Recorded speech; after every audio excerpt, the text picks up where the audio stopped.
اسی لیے ایک حدیث میں ارشاد فرمایا کہ اللہ تبارک و تعالی کا ارشاد ہے. جب ایسا آپ فرماتے ہیں تو اس کا مطلب ہوتا ہے کہ حدیث قدسی ہے. حدیث قدسی میں ہے اللہ تبارک و تعالی فرماتے ہیں انی حرمت الظلم علی نفسی، بے شک میں نے اپنے نفس پر ظلم کو حرام قرار دیا ہے. لہذا فرمایا وجعلتہ منکم حرام، کہ میں نے تمہارے درمیان بھی اس کو حرام قرار دیا، اپنے اوپر ظلم کو حرام، کہ میں کسی کے ساتھ کوئی ظلم نہیں کروں گا، کسی کے ساتھ کوئی زیادتی اور ناانصافی نہیں کروں گا. فَمَن يَعْمَلْ مِثْقَالَ ذَرَّةٍ خَيْرًا يَرَهُ، جو ذرہ برابر بھی نیک عمل کرے گا وہ اپنے انجام کو ایک بہترین شکل میں، بہترین انجام اور بہترین بدلے کی صورت میں کل قیامت کے دن دیکھ لے گا. وَمَن يَعْمَلْ مِثْقَالَ ذَرَّةٍ شَرًّا يَرَهُ، جس نے ذرہ برابر بھی کوئی برا عمل کیا ہوگا وہ اپنے برے انجام کو کل قیامت کے دن اپنے سامنے دیکھ لے گا. میں کسی کے اوپر زیادتی نہیں کروں گا. انی حرمت الظلم علی نفسی، میں نے ظلم کو اپنے اوپر حرام کر لیا ہے. اور فرمایا تمہارے اوپر بھی حرام کر دیا ہے. وجعلتہ منکم حرام، میں نے تمہارے درمیان بھی ظلم کو حرام کر دیا. لہذا فلا تظالموا، لہذا تم ایک دوسرے کے اوپر ظلم نہ کرو. ظلم اور زیادتی کی وجہ سے معاشرے کا جو ہے سمجھیے کہ امن و امان کا نظام بکھر جاتا ہے، اور جو ہے سمجھیے فتنہ اور فساد جنم لیتا ہے، اور عدل اور انصاف کی وجہ سے امن و امان بحال ہوتا ہے اور قائم ہوتا ہے. دوستو آخری بات کہہ کر اپنی بات ختم کر دوں. کل قیامت کے دن ظلم کے 3 رجسٹر ہوں گے اللہ تبارک و تعالی کے پاس. اللہ تعالی کے پاس ظلم کے 3 رجسٹر ہوں گے. ایک ظلم کا ایک رجسٹر وہ ہوگا جس میں لکھا گیا ہوگا،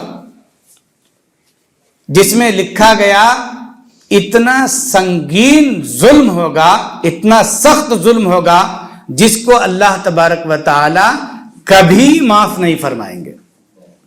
ظلم کا ایک ایسا رجسٹر جس میں لکھا گیا اتنا سنگین گناہ، سنگین جرم ہوگا. فرمایا کہ اللہ تعالیٰ اس کی بخشش نہیں فرمائیں گے. یہ کون سا ظلم ہوگا؟ فرمایا قرآن کریم میں اللہ تعالیٰ نے اس ظلم کو واضح فرما دیا ہے. ان الشرک لظلم عظیم، بے شک شرک بہت بڑا ظلم ہے، اور اس کا انجام بھی بتلا دیا. ان اللہ لا یغفر ان یشرک بہ ویغفر ما دون ذلک لمن یشاء، کہ بے شک اللہ تبارک و تعالی شرک کرنے والوں کی مغفرت نہیں فرمائیں گے، اس کے علاوہ بقیہ جتنے گنہگار ہیں جن کو چاہیں گے اللہ تبارک و تعالی بخش دیں گے. تو ظلم کا ایک ایسا رجسٹر جس میں اتنا سنگین جرم لکھا گیا ہے، وہ سنگین جرم کون سا؟ شرک والا جرم. اللہ تعالیٰ فرماتے ہیں ان کی بخشش نہیں ہوگی. اسی لیے ہمیں تا دم حیات اپنے ایمان و اعمال کا ہمیشہ جائزہ لیتے رہنا چاہیے. کہیں ایسا تو نہیں کہ ہم عقیدے کے اعتبار سے ہو یا عمل کے اعتبار سے اس بڑے ظلم کے شکار ہوتے چلے جا رہے ہیں. اس بڑے ظلم یعنی شرک کا جو ہے شائبہ، شرک کا شبہ بھی ہماری زندگی کے اندر نہ ہو، ایسا ہم جائزہ لیں اپنی زندگی کا، اس اعتبار سے بھی اپنے ایمان و عقائد کا اور اپنے اعمال کا. اور اگر شک بھی ہو ذرہ برابر کہ یہ شرک کی طرف لے جانے والا عمل ہے، فوراً توبہ کریں اور اس سے معافی مانگے. اس دنیا کے اندر شرک سے توبہ اللہ تعالیٰ معاف فرما دیں گے. آخرت میں معافی نہیں ہے، دنیا کے اندر معافی. دنیا کے اندر معافی کیسے؟ اسلام کے نظام کو دیکھ لیجیے آپ. جس زمانے میں جناب نبی کریم سرور دو عالم صلی اللہ علیہ وسلم اس روئے زمین پر تشریف لائے آخری نبی کی حیثیت سے، اس زمانے میں کیا تھا؟ لوگ شرک کے اندر مبتلا تھے، بت پرستی کے اندر مبتلا تھے. سینکڑوں دیوی دیوتاؤں کی پوجا اور پرستش ان کے ماحول میں تھا. حضور اکرم صلی اللہ علیہ وسلم نے ان کو دعوت توحید عطا فرمائی، توحید کی دعوت دی، جس کے نتیجے میں ایک ایک کر کے آہستہ آہستہ لوگوں نے شرک سے توبہ کیا اور اسلام کے دائرے میں آ گئے، عقیدہ توحید کو اختیار فرمایا. اور حضور اکرم صلی اللہ علیہ وسلم نے کیا فرمایا؟ الاسلام یہدم ما کان قبلہ، کہ اسلام اس سے پہلے کے کیے گئے تمام گناہوں کو مٹا دیتا ہے۔ تو گویا شرک جو پہلے کیا گیا تھا اسلام سے قبل، اللہ تعالیٰ اس کو بھی مٹا دیتے ہیں۔ اور اسی لیے حضرت سیدنا عمر ابن خطاب رضی اللہ تعالیٰ عنہ، اور اسی لیے مکہ کے وہ بڑے بڑے سردار جو اسلام کے اندر داخل ہوئے، اور اسی طرح عام لوگ جو اسلام کے اندر داخل ہوئے، وہ شرک سے اور بت پرستی سے توبہ کر کے اسلام کے اندر داخل ہوئے، عقیدہ توحید کے علمبردار بنے۔ اللہ تعالیٰ نے انہیں ان کی پہلی زندگی کے گناہ کو کیا کیا؟ معاف فرما دیا۔ تو دنیا کے اندر معاف ہو سکتا ہے، ذرہ برابر بھی زندگی کے کسی موڑ پر بھی شرک کا شبہہ بھی اگر پڑ جائے، معلوم ہو جائے، اس سے توبہ کریں، استغفار کریں اللہ تعالیٰ سے۔ اسی طریقے سے دوستو، ہمیں یہ بات اچھی طرح ذہن میں رکھنا چاہیے کہ ہماری نماز ہو یا روزہ، زکوٰۃ ہو یا حج، رکوع ہو یا سجود، قیام ہو یا دعا یا پھر مدد مانگنے کا موقع ہو، ہر موقع پر یہ دیکھیں کہ ہمارا سارا معاملہ صرف اور صرف اللہ کے لیے ہو، اللہ کے لیے ہو، اللہ کے لیے ہو۔ یہ چیز جب ہم اس انداز میں ہم جائزہ لیں گے تو یقیناً اس بڑے اور سنگین جرم والے جرم سے یعنی شرک سے ہماری حفاظت ہو سکے گی۔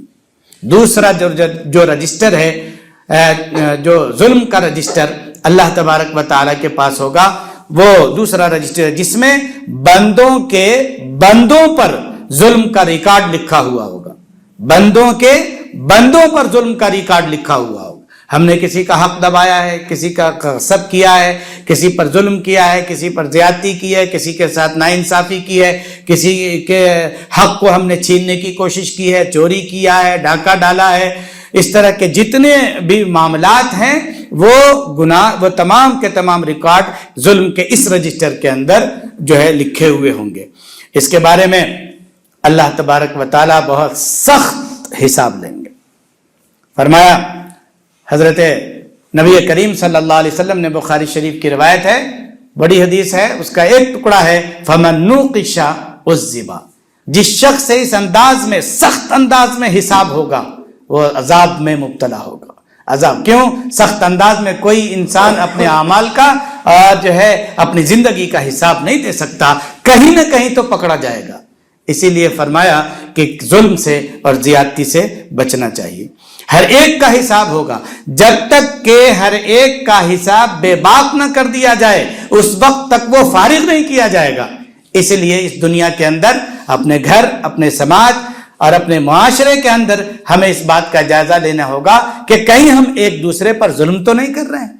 اسی کو حقوق العباد کے نام سے بھی جانا جاتا ہے کہ بندوں کے حقوق کی حق تلفی تو نہیں ہو رہی ہے۔ اگر ہو رہی ہو تو مکمل طور پر ہم اس سلسلے میں جو ہے ساودھان ہو جائیں اور احتیاط کر لیں، اور ہم حقدار کے حق سے یا تو حق ادا کر دیں یا پھر اس سے معافی کے خواستگار ہو جائیں، طلبگار ہو جائیں، ورنہ کل قیامت کے دن بہت سخت حساب لیا جائے گا۔ اسی لیے دنیا میں عدل قائم کرنے کی کوشش کی جائے گی۔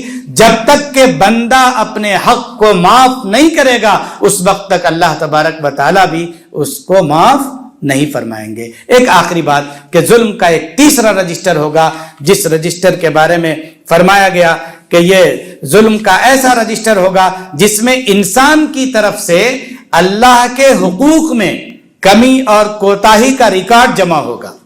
بندے نے اللہ کے حق میں کوئی کمی کی، اللہ کے حق میں کسی بھی طرح کی کوئی کوتاہی کی، نماز پڑھنے کا حکم تھا، اس میں کوئی غفلت ہو گئی، زکوٰۃ دینے کا حکم تھا، اس میں غفلت ہو گئی، روزہ رکھنے کا حکم تھا، اس میں کسی کمزوری کا مظاہرہ ہو گیا، حقوق اللہ کے اندر کمی اور زیادتی ہو گئی، اس میں وہ پورا ریکارڈ جمع ہوگا۔ ایسے ریکارڈ کے بارے میں فرمایا گیا کہ یہ حساب ذرا آسان لیا جائے گا، سب سے آسان، ان دونوں حساب کے مقابلے میں سب سے آسان جو حساب ہوگا وہ اسی کا ہوگا۔ انسان توبہ کے ذریعے سے، استغفار کے ذریعے سے جو ہے اس طرح کے گناہ اللہ تعالیٰ معاف فرماتے رہتے ہیں، اور اللہ اتنے بڑے مہربان ہیں کہ اپنے بندوں کو معاف کرنے کے بہانے ڈھونڈتے رہتے ہیں۔ رحمت حق بہانہ می جویت، ایک چھوٹے سے چھوٹے عمل کو قبول کر کے، کسی ادا کو پسند کر کے اللہ تعالیٰ اس کو اپنے حق کو معاف فرما دیتے ہیں۔ تو بہرحال ہم وقت ہو چکا ہے، بلکہ زیادہ ہی ہو چکا ہے، اسی لیے جو ہے اپنی بات ختم کرتا ہوں اور اس بات کی تمنا اور جو ہے آرزو کرتا ہوں کہ انشاءاللہ ہم آج سے، ابھی سے، اسی وقت سے اللہ کے اس حکم کو فالو کرنے کی اور اس پر عمل کرنے کی کوشش کریں گے۔ جب تک ایسا نہیں ہوگا تب تک ہم اس بڑے نظام انصاف کو قائم کرنے میں اپنا رول ادا نہیں کر سکتے جس بڑے نظام انصاف کو قائم کرنے کے لیے اس روئے زمین میں اللہ تبارک و تعالیٰ نے ہمیں بھیجا ہے۔ اللہ تعالیٰ ہم تمام کو ان آیات کے پیغام پر عمل کی توفیق نصیب فرمائے۔ رب اغفر ورحم وانت خیر الراحمین۔